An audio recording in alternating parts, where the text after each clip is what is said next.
Nurse Fabb is finally a registered nurse here in Canada, and here's how you can be too. Keep on watching. I'm so happy to tell you guys that finally I am a registered nurse here in Canada. And in this video, I would be sharing like how it started, what are the different decisions I had to make, how I came up with those decisions, and hopefully my aim is to give you some insight, testimonials on what my experience is, and hopefully we'll start a conversation where I could answer most of your questions at the best of my ability. So without further ado, let's get on with the video. So my journey started back in 2020 when I was still working as a cardiac cath lab nurse in Philippine General Hospital. From a family friend, we discovered that there's a pathway for nurses to come to Canada through the international student route or stream. I started researching on it. I talked to a lot of people. I tried finding agencies that could help me with my student visa, and I think that's how the journey really started. I tried applying to a nursing school here in Vancouver, but unfortunately during the pandemic I think they stopped accepting students. My application was rejected. I think that forced us to create a plan B. At that point, I didn't see myself staying in the Philippines. I really wanted to move to Canada. Also, especially that it was during the pandemic. I think that's why the school was closed, but I didn't know that. So I still applied, but got rejected. So we needed to come up with a plan B. My plan B was applying for a different school under the early childhood education course.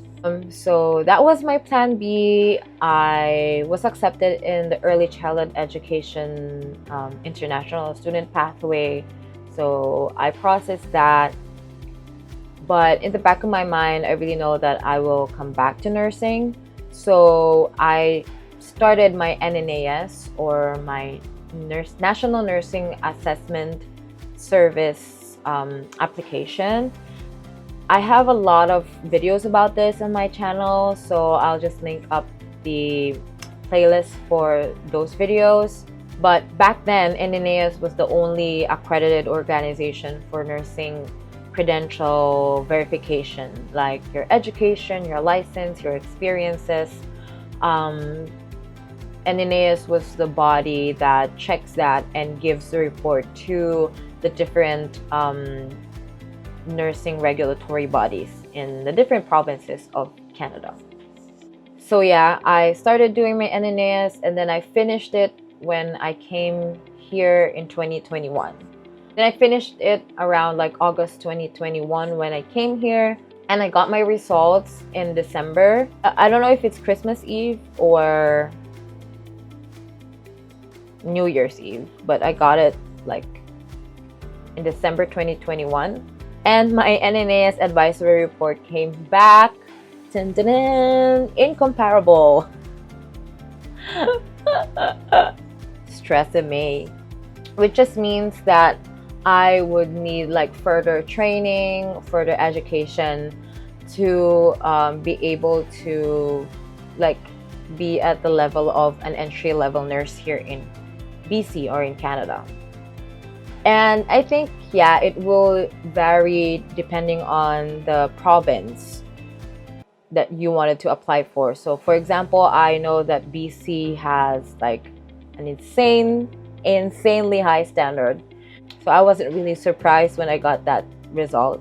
So after I got my advisory report, I applied to my regulatory body, which is in BC. It's BCCNM, which stands for British Columbia College of Nurses and Midwifery, or midwife, nurses and midwives, something like that.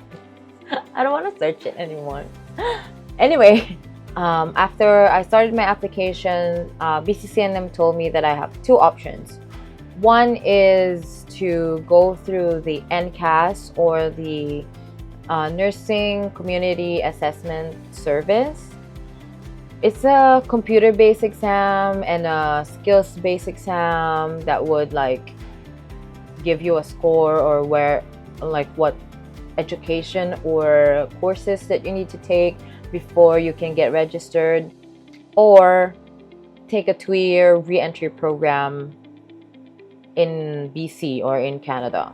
So back then, I was still an international student. Remember, I went to the early childhood education course, and I figured out that it's easier for me to just transfer schools than to take the NCAS and then wait for the results and then study the courses. Because one, not all schools here in Canada accept like international students. I've inquired to like the popular nursing schools like KPU, TRU, and they only accept domestic students. So I think that that's the main reason for me taking the re-entry program, the 2-year re-entry program, rather than the NCAS, because as an international student who doesn't have like permanent resident status here in Canada, I have limited options, to be honest. Like, long story short, I went to the international student route and applied to Langara College. And in January 2023, I started my post-degree diploma in nursing practice in Canada in Langara College. By the way, if you got confused with like my explanation about NCAS versus international student route, I can further explain. Just comment down in the comment section below what questions you have for me to explain. Okay. Okay, so yeah, I started my schooling in January 2023. It's supposed to be 2 years, but since they're having a lot of shortages, the Minister of Health in BC, I don't know if it's just in BC, but they reduced the time to graduate. So I took that course in just, I think, 1 year and 4 months. So I finished that course last April 2024. I took the NCLEX and got my full practicing license last May 2024. And we had the graduation ceremony last June 2024. And that's it so far. Now I'm in the process of onboarding, and I haven't started my new job yet. I'm still waiting. I'm in vacation mode. So I have a lot of time to respond to your questions.